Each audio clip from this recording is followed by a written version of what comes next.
Nou verder in Lukas 23 vanaf vers 39 het ons lees in die derde afdeling oor Christus se kruiswoorde. Lukas 23 vers 39 tot 43. Daar staan: En een van die kwaaddoeners wat opgehang is, het hom gesmaad en gesê: As jy die Christus is, verlos uself en ons. Maar die ander een antwoord en bestraf hom en sê: Vrees jy ook God nie, terwyl jy in dieselfde oordeel is? Ons tog regverdiglik, want ons ontvang die verdiende loon van ons dade, maar hy het niks verkeerds gedoen nie. Hy sê vir Jesus: Dink aan my, Here, wanneer u in u koninkryk kom. En Jesus antwoord hom: Voorwaar ek sê vir jou, vandag sal jy saam met my in die paradys wees. Weer daardie vers, laaste een: Voorwaar ek sê vir jou, vandag sal jy saam met my in die paradys wees. In die Heidelbergse Katekismus, Sondag 15, vraag 39, word gevra waarom die Here Jesus gekruisig moes word. Is daar iets meer in die feit dat hy gekruisig is? Die antwoord lui soos volg: Ja, want daardeur is ek seker dat hy die vervloeking wat op my gerus het, op hom geneem het, aangesien die kruisdood deur God vervloek was.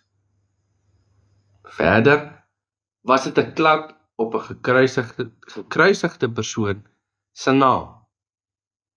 In die Nuwe Testamentiese tyd is hierdie tipe doodstraf slegs op vyande van die Romeinse Ryk, moordenaars en rowers toegepas. Nie sommer enige mens die hierdie straf gekry nie.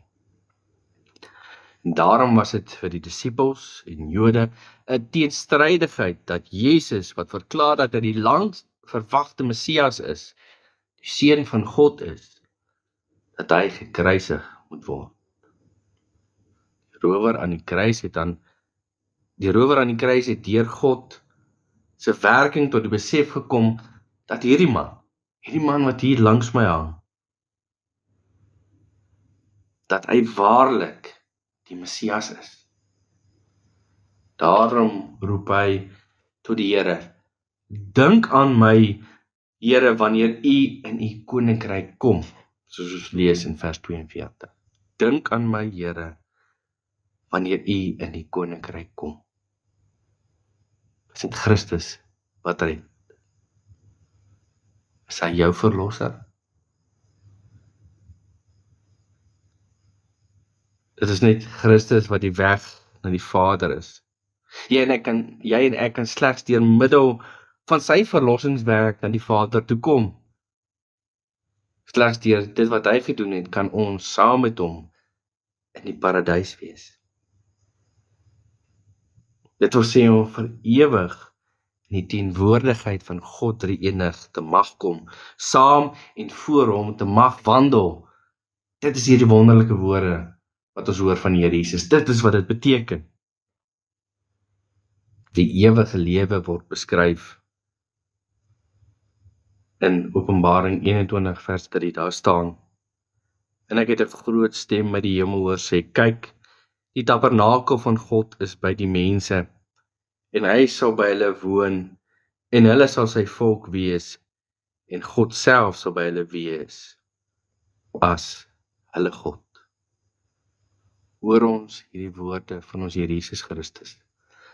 Voorwaar ek sê vir jou, vandag sal jy saam met my in die paradys wees. Kan ons ja antwoord op hierdie woorde? Kan ons amen antwoord daarop en sê, dit is verseker so? Dink daaroor na, hierdie woorde. Is dit so van ons? As ons nou moet sterwe, of wanneer Christus weer kom, is dit so van ons? Amen.